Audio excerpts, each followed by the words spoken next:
Bapak Ibu hadirin bahwa tentu kita tidak dalam kapasitas cerita tentang kisah Nabi Sulaiman, itu tentu materi tersendiri, silakan diperdalam nanti di Al-Quran.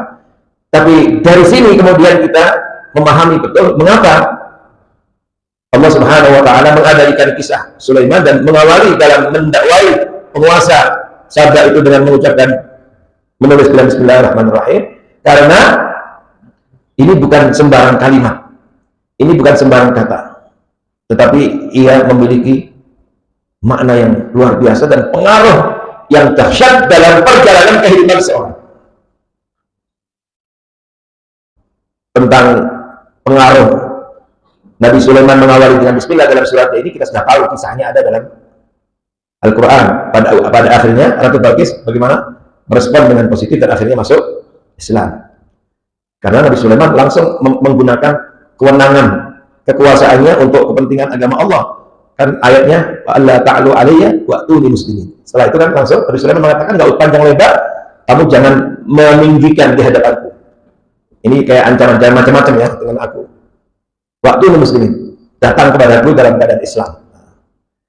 Dan kita tahu pengaruhnya akhirnya Ratu Balqis itu kemudian tunduk dan akhirnya ya, mengimani Allah Subhanahu wa Ta'ala. Ma'asyiral muslimin hafizakumullah.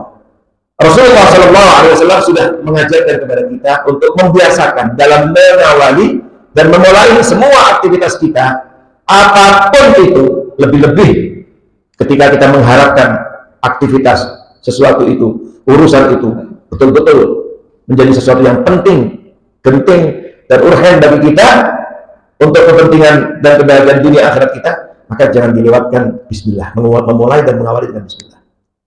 Di dalam hadis sahih, hadis ini memang banyak diperbincangkan oleh para ulama, tetapi banyak para ulama yang menghasankan dan pada ujungnya banyak yang mengatakan bahwa ini hasan, sahih dan tidak perlu meragukannya karena banyak versinya.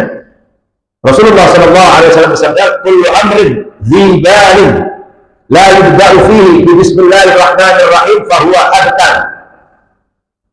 Wa fi riwayat fahuwa aqta. Kata Nabi, semua urusan, kullu amrin, semua urusan, tidak dibatasi.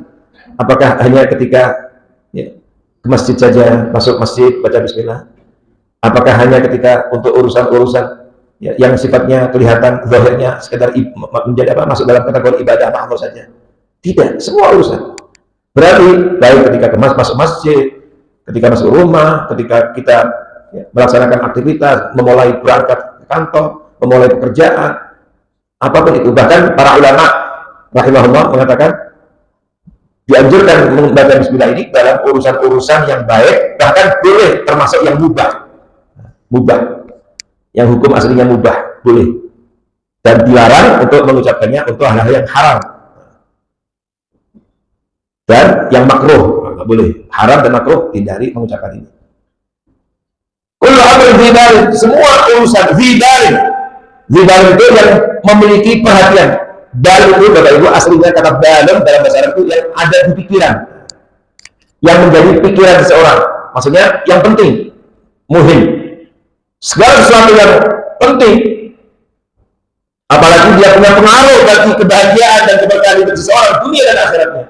Apakah urusan rumah tangga, urusan pekerjaan, urusan keumaran, urusan kebangsaan, apapun itu, la yubda'u fihi bi Bismillahirrahmanirrahim, yang tidak dimulai aktivitas itu dengan Bismillahirrahmanirrahim, fahuwa abtar, maka dia terputus.